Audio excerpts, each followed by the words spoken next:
In charge or not, there's still a plot. It's Rhyme and Reason 863. Here's your rhyme and reason. Oh, yeah. Hey there, Tony here. And this time I got a tough one, even for Christians. And here it is. God is not currently in charge of this world. And again, Jesus tells us that 3 times. He says he will rule this world one day, but he currently does not rule this world. And the evidence should be as clear as the daily news. I know you literally hear in just about every Christian circle that you need to trust God's plan, or that you just might not understand what he's doing because his ways are higher than ours. Sorry, not sorry if this offends you, but that's childish theology, and it's time to put away childish things. Your righteous, loving Creator does have a plan, but he did not plan the course of history.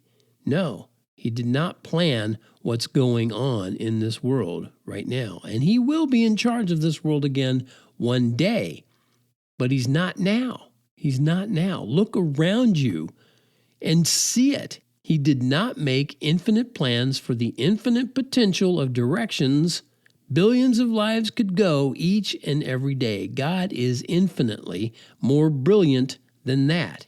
He would never design men and women in his image and likeness only to have to plot out their every move.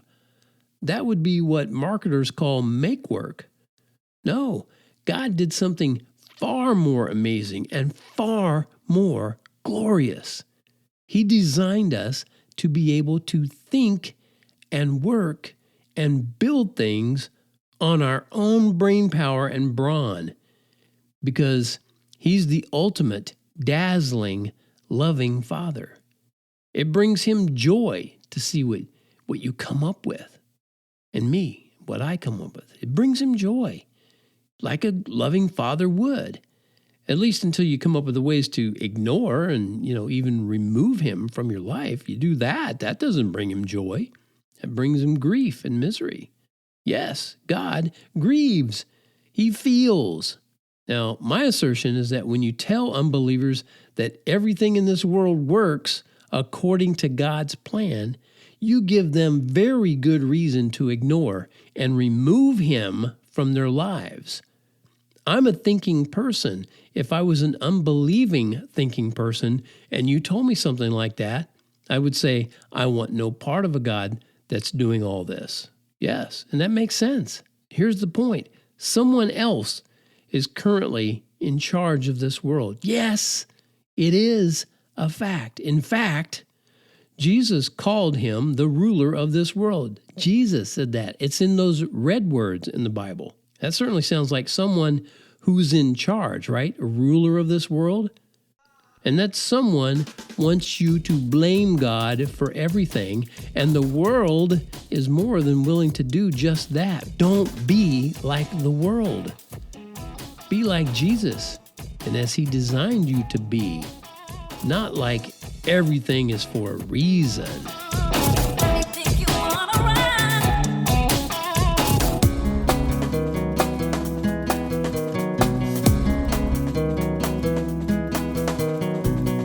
Everything is for a reason. God is in control.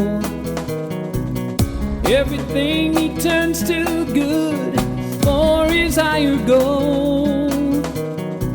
So do you want to thank him for destruction and despair? Is he the author of confusion? You see it everywhere. No, no, 1,000 times no, no, no, 1,000 times no, no, 1,000 times no, no, no, 1,000 times.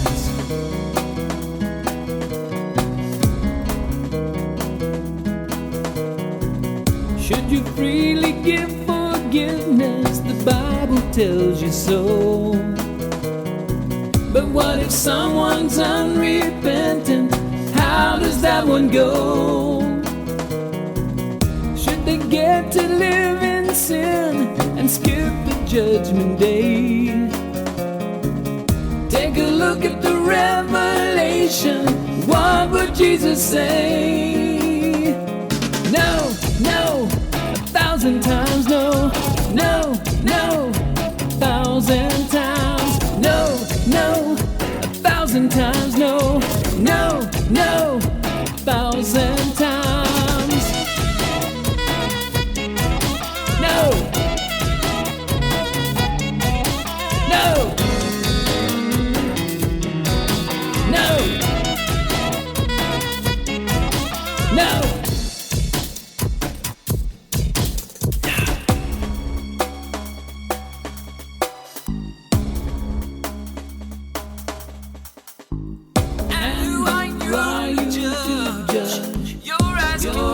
Can clearly see that you're no holier than him or her or me. So should you shut your mouth and skip the words of Paul? Did he misunderstand the Lord's enduring call? No, no, 1,000 times no, no, no, 1,000 times no, no, 1,000 times no, no, no, 1,000 times no, no, 1,000 times no, no, no, 1,000 times no, no, 1,000 times no, no, no, 1,000 times no.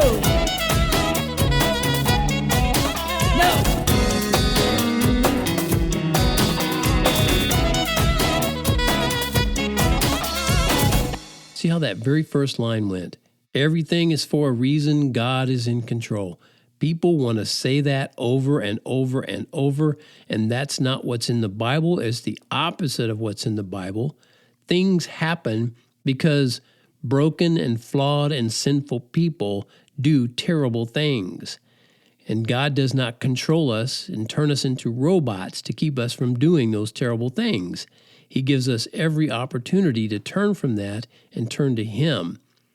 And if everything He does, if He turns everything to good for His higher goal, you want to thank Him for destruction and despair. Is He the author of confusion? Because we see it everywhere. And I would say you should know the answer to that if you're a believer, that it says right in the Bible, He is not the author of confusion, and yet we see it everywhere. People are confused. So, I told you this was not going to be a fun one or an easy one. In fact, this is a tough one. But thank you for tuning in, and if you made it all the way through, thank you for being one of those kind of listeners who had that fortitude, okay? And as always, this episode was brought to you by TonyFunderburk.com, where I often say over there, just like I say over here, life has rhyme and reason because God made you. There's a rhyme and reason.